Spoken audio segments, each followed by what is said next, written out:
मुजफ्फरनगर जनपद की न्यूमैक्स सिटी में शनिवार देर शाम एक धार्मिक आयोजन का साक्षी बनने का अवसर मिला, जब प्रसिद्ध आध्यात्मिक गुरु सुधांशु जी महाराज यहां पहुंचे और दिल्ली देहरादून हाईवे पर विकसित की जा रही न्यूमैक्स सिटी में प्रस्तावित मंदिर का विधिवत शिलान्यास किया। इस अवसर पर न्यूमैक्स सिटी के फाउंडर सुनील गोयल एवं उनका परिवार उपस्थित रहा।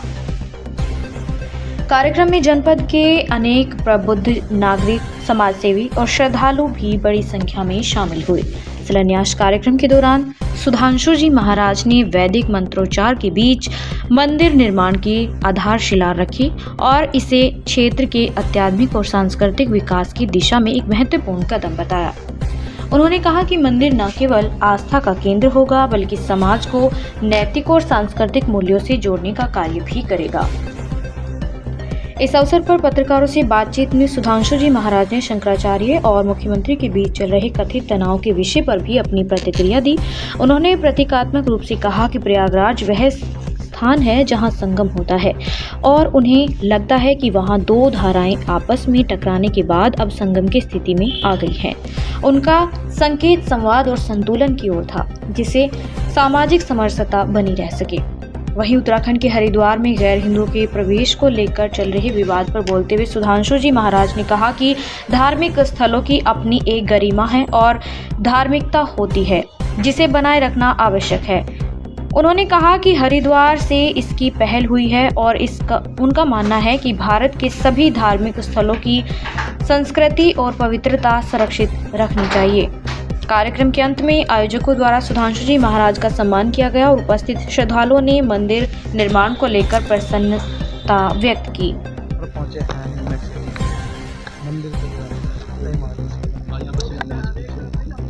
आज के शिलान्यास इस बात को हम सबको इंगित करता है कि हमारी भारतीय संस्कृति में सबसे पहले परमेश्वर को ध्यान में रखकर उनको हम अपने हृदय में बसाते हैं, अपने घर में स्थान देते हैं। और इस स्थान पर जैसे मंदिर की स्थापना की गई है, उसके लिए शिलान्यास किया गया है। तो यहाँ कृपा रहेगी और इसमें हमने मंगल कामना की है कि जितने भी लोग यहाँ आएँ, भगवान उनको सुख दे, समृद्धि दे, आयुष्मान रहें, वर्चस्वी हों और उनको सब प्रकार से प्रगति हो और इसी के साथ इस पूरे क्षेत्र में भी प्रगति हो, ऐसी हम लोग मंगल कामना करते हैं। यहाँ देख करके बहुत अच्छा लगा है, वातावरण बहुत अच्छा है और उससे भी अच्छी बात है, वाइब्रेशन बहुत अच्छी है। महाराज जी, इस समय शंकराचार्य मुख्यमंत्री में विवाद चल रहा हो। शंकराचार्य जी ने कहा है कि मुख्यमंत्री ये साबित करे 40 दिन के अंदर वो कितने बड़े हिंदू है, क्या कहेंगे आप उसके लिए? विवाद बनाए जाते हैं, लेकिन मैं कहता हूँ कि विवाद से बात नहीं बनेगी, संवाद से बात बनेगी जी। और सबसे पहले तो हर किसी को आत्म संवाद कर लेना चाहिए कि अपनी अंतरात्मा में देख कर के सोचें कि हमारे बोलने का असर भारत पर और भारत की संस्कृति पर क्या पड़ेगा। अपने अपने अहंकार की लड़ाई लड़ने से तो कोई भला होने वाला नहीं है। और योगी जी ने जिस प्रकार से यहाँ उत्तर प्रदेश में विकास भी किया है, शांति भी स्थापित की है और प्रदेश को आगे लेकर जा रहे हैं, हिंदू संस्कृति को ऊंचा उठाया है, उसी धर्म ध्वजा को शंकराचार्य जी भी लेकर चल रहे हैं। तो हमें ऐसा लगता है कि दो धाराएं एक जगह आकर मिलें और वो भी अगर संगम प्रयाग में मिल जाती तो बहुत अच्छा होता।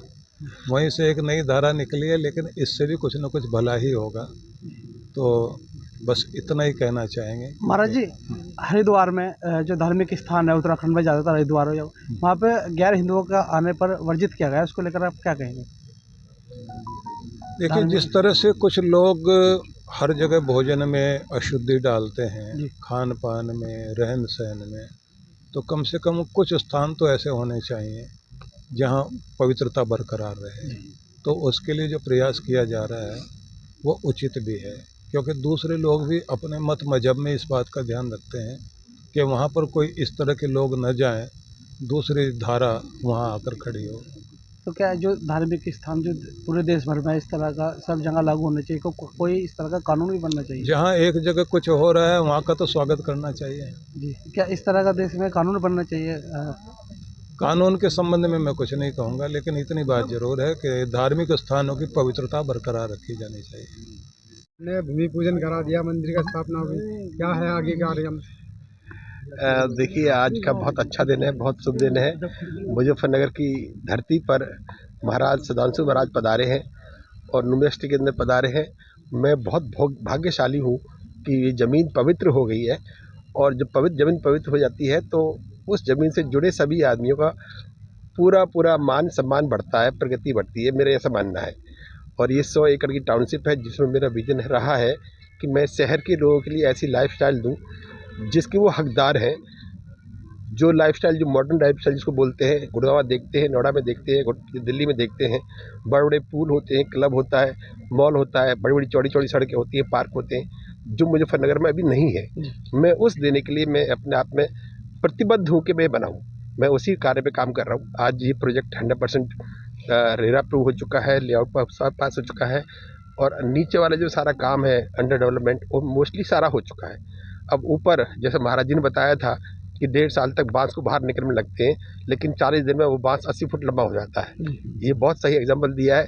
नीचे से ऊपर तक आने में, धरता आने में मेरे को 1.5 साल मुझे लगा है। अब इससे ऊपर जाने में मुझे टाइम नहीं लगेगा। मुझे उम्मीद है कि जनता मुझे प्यार करेगी। महाराज जी का पूरा आशीर्वाद है, और जो भी इस टाउनशिप से जुड़ेगा उसका उद्धार होगा, प्रगति होगी, भाग्यशाली होगा, मेरा ऐसा मानना है।